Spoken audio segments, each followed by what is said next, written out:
سے پہلے چینل کو سبسکرائب کر لیں تاکہ ہماری ہر معلوماتی ویڈیو آپ تک بآسانی پہنچ سکے۔ چلتے ہیں اپنی ٹاپک کی طرف۔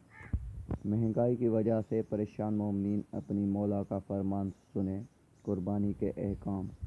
واجبی قربانی حج کے منع میں کرنے والی، مستحبی قربانی اپنے اپنے شہروں میں کتنے آدمیوں میں کفایت کرتے ہیں کے احکام۔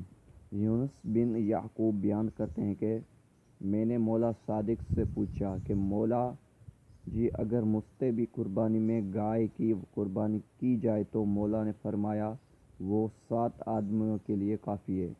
محمد بن علی حلبی بیان کرتے ہیں کہ میں نے مولا صادق علیہ السلام سے پوچھا کہ مولا آیا گائے کی قربانی چند آدمیوں کے لیے کافی ہے؟ تو مولا نے فرمایا اگر مستحبی قربانی ہے تو کافی ہے، البتہ واجبی قربانی میں تو ایسا نہیں ہے۔ سوادہ القطانی اور علی بن اسباطی بیان کرتے ہیں کہ ہم نے مولا امام ضامن سے کی خدمت میں عرض کیا کہ مولا ہماری جان آپ پر قربان، مکہ میں قربانی کے جانور مہنگے ہو گئے ہیں، لہٰذا اگر 2 شخص ایک بکری میں ساتھ ہو جائیں تو ان کی طرف سے معجزی ہے؟ فرمایا ہاں بالکل 70 سے بھی زیادہ۔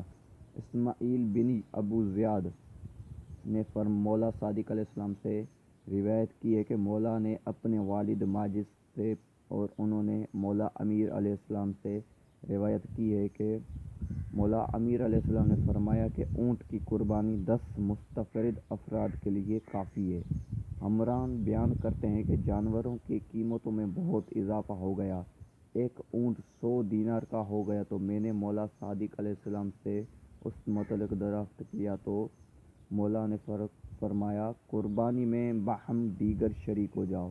تو میں نے کہا مولا کس قدر؟ تو مولا نے فرمایا جس قدر کم ہو بہتر ہے۔ پھر میں نے عرض کیا کہ مولا کتنے آدمیوں میں ایک قربانی کافی ہے؟ تو مولا نے فرمایا 70 سے۔